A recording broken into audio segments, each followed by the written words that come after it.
Hi friends, ഞാൻ magician Samraj. എൻ്റെ ഈ ജീവിതത്തിലെ അല്ലെ പ്രോഗ്രാമിൻ്റെയൊക്കെ തിരക്കിനിടയിലും ടെൻഷൻ്റെ ഇടയ്ക്ക് ഞാൻ ആകെ സന്തോഷം കെട്ടുന്ന 2-3 പ്രധാനപ്പെട്ട കാര്യങ്ങളുണ്ട്. ഒന്ന്, കടൽ തീരത്ത് പോയിരുന്ന് ഇങ്ങനെ കടലിൻ്റെ തിരമാലകൾ കണ്ടിങ്ങനെ ആസ്വദിക്കുക.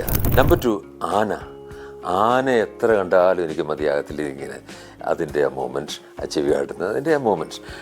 പിന്നെ മൂന്നാമത്, കൊച്ചു കുട്ടികളുമായിട്ട് ഇങ്ങനെ സമയം ചെലവഴിക്കുക. അപ്പം ഞാനിപ്പം പറയാൻ വന്നത്, അടുത്തിടെ എൻ്റെ കൊച്ചുമകൾ, അതായത് എൻ്റെ മകൻ്റെ മകള് ഒരു വീഡിയോ ചെയ്തു. അതിനെപ്പറ്റി കൂടുതലൊന്നും എക്സ്പ്ലെയിൻ ചെയ്തില്ല. നിങ്ങൾക്ക് കണ്ടു കഴിഞ്ഞാൽ അത് മനസ്സിലാകും എന്താണെന്നുള്ളത്. ഏതായാലും അതൊന്ന് കണ്ടു നോക്കുക.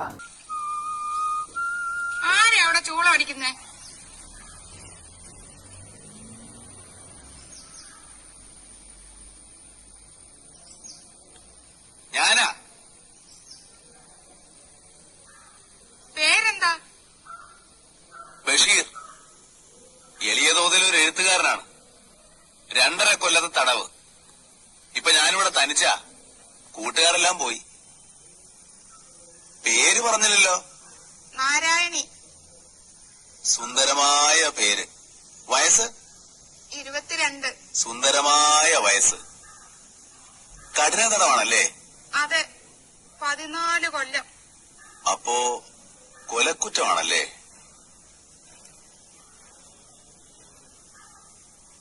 വന്നിട്ട് ഒത്തിരി നാളായോ? 1 കൊല്ലമായി. ഓ, എന്തൊരു ജീവിതം. നാരായണി, നമ്മളേതാണ്ട് ഒരുമിച്ചാണ് ഈ ജയിലിൽ വന്നത്. എനിക്കൊരു റോസാച്ചെടി തരുമോ? നാരായണി എങ്ങനെ അറിഞ്ഞു ഇവിടെ റോസാച്ചെടി ഉണ്ടെന്ന്? ജയിലല്ലേ, എല്ലാവരും അറിയും. ഇവിടെ രഹസ്യങ്ങളൊന്നുമില്ല. തരുമോ? എന്താ മിണ്ടാത്തെ? നാരായണി, ഈ ഭുവനത്തിലുള്ള എല്ലാ പനിനീർ ചെടികളും ഞാൻ നാരായണിക്ക് തരും. ഒരെണ്ണം മതി. തരുമോ? ഓ, എന്തൊരു ചോദ്യമാ നാരായണി ഇത്. തരുവോന്ന്? നാരായണി, അവിടെ തന്നെ നിക്കണേ. ഞാനിപ്പം കൊണ്ടുവരാം. കേട്ടോ? കേട്ടു.